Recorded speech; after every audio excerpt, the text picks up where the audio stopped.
23 अगस्त 2023 finally हमारा देश moon के साउथ पोल पर लैंड करने वाली पहली और यूएस, रसिया और चाइना के बाद मून पर सॉफ्ट लैंडिंग करने वाली चौथी कंट्री बन चुकी है। अपना ज्ञान रोवर ने वहां पे कई सारी चीज़ों का पता लगाया है, कई सारी चीज़ों की डिस्कवरीज की है और स्टडी की है जो विज्ञान की होश उड़ा सकती है। लाइक मून पे अर्थक्वेक्स आना और मून के सॉइल का एक अलग ही रूप दिखना, जिसके ऊपर मेरी जल्द ही एक वीडियो आने वाली है जो कि यकीनन आपको चौंका के रख देगी। लेकिन मैं आपको बता दूं कि अब चंद्रयान 3 का ये विक्रम लैंडर और ये प्रज्ञान रोवर कभी भी हमारे धरती पर वापस नहीं आएगा। ये हमेशा के लिए चांद पर ही डिस्ट्रॉयड होकर रह जाएगी। ऐसा क्यों? ये वीडियो में आगे आपको पता चलेगा। वीडियो को पूरा जरूर देखना ताकि कोई भी इम्पोर्टेंट चीज आप मिस ना कर पाओ। तो शुरू करते हैं 26 अगस्त के दिन से, जब पीएम मोदी जी ने चंद्रयान 3 के लैंडिंग साइट को ऑफिशियली नाम रखा शिव शक्ति।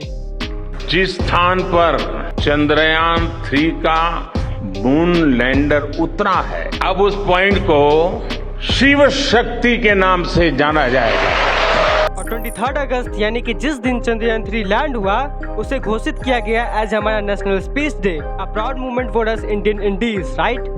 तो गाइस, इसरो के इस सक्सेस को देखकर इसमें इंडियन स्टार्टअप का इन्वेस्टमेंट कई गुना बढ़ गया। I mean, जहां पर 4 साल पहले सिर्फ 10 इंडियन स्पेस स्टार्टअप इसरो के मिशन में इन्वेस्ट कर रहे थे, वहीं पर अब ये आंकड़ा 140 पर आ चुका है। और सिर्फ यही नहीं, बड़े बड़े कंट्रीज लाइक जापान और यूके भी इसरो के साथ कोलैबोरेशन करने के लिए तैयार हो चुके हैं। इस कोलैबोरेशन में उन्होंने इसरो के साथ 2 नए स्पेस मिशन प्लान किए हैं, जिसकी वजह से हम ये बिल्कुल कह सकते हैं कि आज इंडिया के साथ साथ बाकी सभी कंट्रीज को भी इसरो पे पूरा भरोसा है। और ये भरोसा था कि इंडिया वो सबसे पहली कंट्री बनने वाली है जो साउथ पोल पर सॉफ्ट लैंडिंग करने में सफल होगी।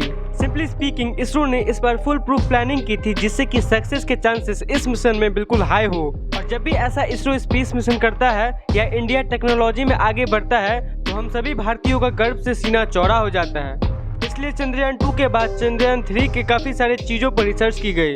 इसे थोड़ा और आसानी से समझने के लिए आइए सबसे पहले चंद्रयान 3 के आर्किटेक्चर को समझते हैं। अगर हम चंद्रयान 3 और उसके पहले वाले मॉडल चंद्रयान 2 के आर्किटेक्चर को कंपेयर करें, तो हम देख सकते हैं कि इसके डिजाइन में कोई मेजर डिफरेंसेस नहीं है। इसमें भी 2 मॉड्यूल्स है, प्रोपल्सन मॉड्यूल्स और लैंडर मॉड्यूल, जिनका एवरेज वेट एक टाटा हैरियर या ऐसे ही किसी एक्सयूवी जितना है। और कुल मिलाकर पूरे स्पेसक्राफ्ट का वेट कुल 3900 kg का है, यानी कि एक हाथी जितना। बस सिर्फ फर्क इतना है कि इसमें ऑर्बिटर नहीं है जो मून को रिवॉल्व करके स्कैन करे, क्योंकि चंद्रयान 2 का ऑर्बिटर हमारे लिए ये टास्क ऑलरेडी कर रहा है। और इसीलिए चंद्रयान 3 में सिर्फ थोड़ा बहुत ही मॉडिफिकेशन की गई थी। और ये वही वजह थी जो फाइनली चंद्रयान 3 कोविड वगैरह जैसे ग्लोबल शटडाउन के बावजूद भी महज 4 साल में ही लॉन्च करने के लिए पूरी तरीके से तैयार हो पाया। अब फुल प्रूफ प्लानिंग का सबसे इम्पोर्टेंट स्टेप था टेस्टिंग, जहाँ मिशन के सभी इंस्ट्रूमेंट को उनके वर्किंग कंडीशन के हिसाब से अलग अलग लेवल पे टेस्ट किया गया था। और इसमें सबसे पहले इसरो के साइंटिस्टों ने विक्रम लैंडर में फिट किए गए सभी सेंसर्स और नेविगेशन सिस्टम को सेपरेटली टेस्ट किए थे, जिसे कूल टेस्टिंग भी कहते हैं। इस टेस्ट का मेजर मोटिव था उनकी टेम्परेचर कैपेसिटी को चेक करना, यानी कि कोल्ड टेम्परेचर में वो ठीक से काम कर रहे हैं या नहीं। क्योंकि जैसे कि हम जानते हैं कि चांद पर एवरेज टेम्परेचर -13 डिग्री सेल्सियस होता है, और इसलिए इतना कोल्ड टेम्परेचर होने पर सेंसर्स के हाईएस्ट वर्किंग इफिशियंसी इंश्योर करने के लिए उन्होंने इससे भी 5 डिग्री कम यानी -18 डिग्री सेल्सियस पर उन्हें टेस्ट किया था। अब नॉर्मली इन लेजर सेंसर्स को एक थर्मल वैक्यूम चैम्बर में टेस्ट किया जाता है, जहां पर लिक्विड नाइट्रोजन और लिक्विड हीलियम की वजह से स्पेस के ठंडे तापमान को रेप्लिकेट करने की कोशिश की जाती है। बट एज यू सी, ये काफी हैवी बजट प्रोसेस है। सो इसरो ने चंद्रयान 3 के केस में इस टेस्टिंग को बजट फ्रेंडली बनाने के लिए हेलीकॉप्टर की मदद ली थी। यू वोंट बिलीव, बट उन्होंने सेंसर्स को हेलीकॉप्टर में लोड किया और उस हेलीकॉप्टर को हाई एल्टीट्यूड पर लेकर गए, जहां पर तापमान नेचुरली ही -18 डिग्री सेल्सियस होता है। और वहां से सेंसर्स की सिग्नल भेजने और रिसीव करने की कैपेसिटी और लेटेंसी, यानी सिग्नल्स कितना लेट ट्रैवल करता है, इन सभी पैरामीटर्स को अच्छे से चेक किया गया। इसके बाद उन्होंने लैंडर को पावर देने वाला थ्रस्टर्स को टेस्ट किया, क्योंकि सॉफ्ट लैंडिंग करने के लिए लैंडर की स्पीड 6000 किलोमीटर प्रति आवर से 0 तक लानी पड़ती है, और वो काम सिर्फ और सिर्फ थ्रस्टर ही करते हैं। सो उन्होंने इन दोनों ही थ्रस्टर्स की मैकेनिज्म की जांच पड़ताल की, ताकि सॉफ्ट लैंडिंग के चांसेस एकदम बढ़ जाए। पर इन थ्रस्टर्स के साथ साथ सॉफ्ट लैंडिंग एक और पार्ट पर निर्भर करती है, जिसमें अगर जरा सा भी गड़बड़ी हुई तो आखिरी पल में पूरा का पूरा लैंडर चकनाचूर हो सकता है। वो है लैंडर के लेग्स। और इसी के लिए इसरो के साइंटिस्टों ने मून के सरफेस को रेप्लिकेट करके एक टेस्ट पैड बनाया था और उस पर लैंडर के लेग्स पर काफी सारे स्टेप्स परफॉर्म किए गए। अब ये सारे प्रिकॉशन के बावजूद भी साइंटिस्टों को ये पता था कि जिस मूवमेंट पर लैंडर लेग्स मून सरफेस से टकराएगा तब वो एक शॉक फोर्स एक्सपीरियंस करेगा और इसी शॉक को एब्जॉर्ब करने के लिए लैंडर लेग्स में एरोप्लेन की तरह कुछ ऐसे ही शॉक एब्जॉर्बिंग डैम्पर्स लगाए गए थे जो अप्रोक्सीमेटली 4000 न्यूटन का फोर्स एब्जॉर्ब कर सके। और बाय द वे इतना फोर्स होता है कि अगर हम इस फोर्स से हम इंसान जमीन से टकराएंगे तो हमारी सबसे मजबूत bone that is the thigh bone femur वो तक टूट जाएगी। और इन्हीं सब टेस्टिंग के सक्सेसफुल रिजल्ट्स को देखते हुए इसरो के साइंटिस्टों को पूरा विश्वास था कि चंद्रयान 3 100% सक्सेसफुल होगा और वही हुआ भी। उनकी फुल प्रूफ प्लानिंग सक्सेसफुल रही। अब इसमें आप देख सकते हो फ्रेंड्स कि उन्होंने एक फुल प्रूफ प्लान बनाया था जिसमें गलती की कोई भी गुंजाइश नहीं थी और उसी प्लान को बखूबी एग्जीक्यूट करके चंद्रयान 3 ने एक नया विक्रम अपने नाम कर लिया।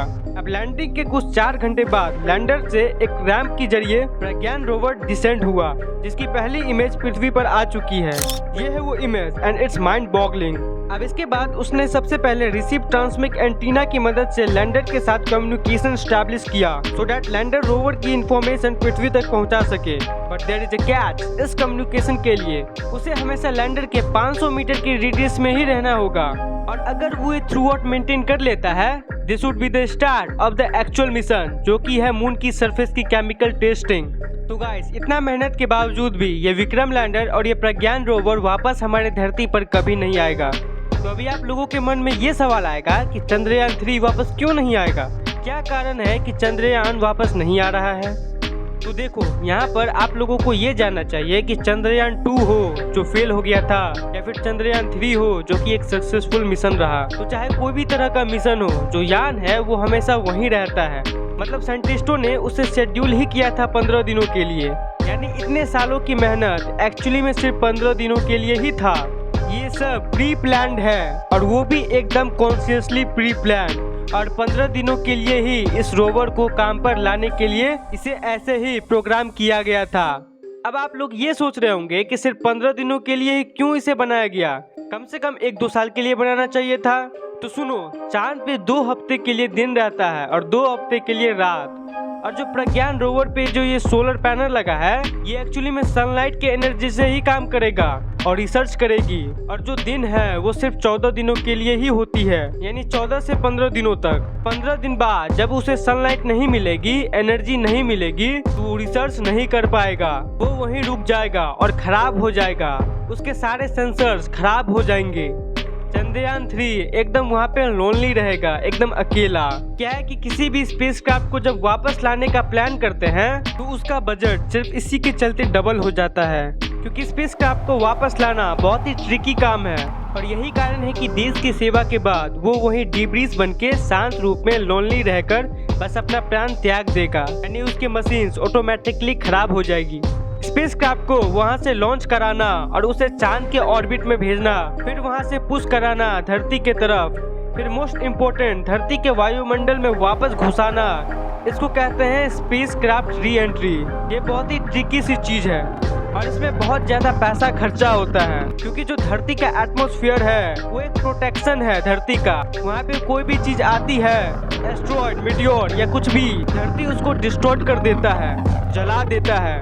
और यही कारण है कि स्पेसक्राफ्ट में ऐसे मेटल्स लगाने होते हैं जो कि 2 बार धरती के ताप को सहे, धरती के एटमॉस्फेयर के ताप को सहे, एक बार धरती से निकलते वक्त और एक बार वापस आते वक्त, जिसके चलते जो बजट बहुत ज्यादा इंक्रीज हो जाती है। अब कोई अगर मैन मिशन होगा तब तो ये किया जाता है चाहे कितना भी बजट लगे, क्योंकि ह्यूमन लाइफ की बात है इसलिए ये किया जाता है। लेकिन एक स्पेसक्राफ्ट जो कि बस डेटा भेजने के लिए है, ध्यान देना इस बात पर, ये सबसे इम्पोर्टेंट बात है, ये जो स्पेसक्राफ्ट है यानी चंद्रयान 3 ये सिर्फ डेटा भेजने के लिए है, यानी जो भी वहाँ रिसर्च होगी उसे डिजिटल रूप में इसरो के हेडक्वार्टर में ये भेजेगा। ऐसा नहीं है कि वहाँ से चांद के मिट्टी को लेके वापस फिर धरती पे आएगा, ऐसा नहीं होने वाला है। इस चीज के लिए इसरो के और भी अपकमिंग मिशंस आएंगे जिसमें वो मून पे सैंपल्स को एक्चुअल में धरती पे वापस लाएंगे। मतलब आपको अभी तक तो पता चल ही गया होगा कि स्पेस में अगर कोई चीज जाती है तो वापस नहीं आती, इसीलिए उसको ऐसे ही डिजाइन किया जाता है, वैसे ही बजट किए जाते हैं। लेकिन आमतौर पर ज्यादातर स्पेस मिशन जो कि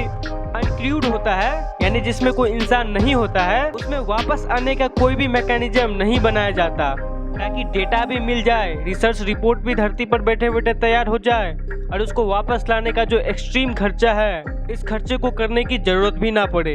तो आज की इस वीडियो में बस इतना ही। उम्मीद करता हूँ कि आपको मेरी ये वीडियो पसंद आई हो और इससे आपको कुछ जानने को मिला हो। तो फ्रेंड्स, मैं आपसे मिलता हूँ ऐसे ही किसी दूसरी अमेजिंग वीडियो में। तब तक के लिए जय हिंद, जय भारत।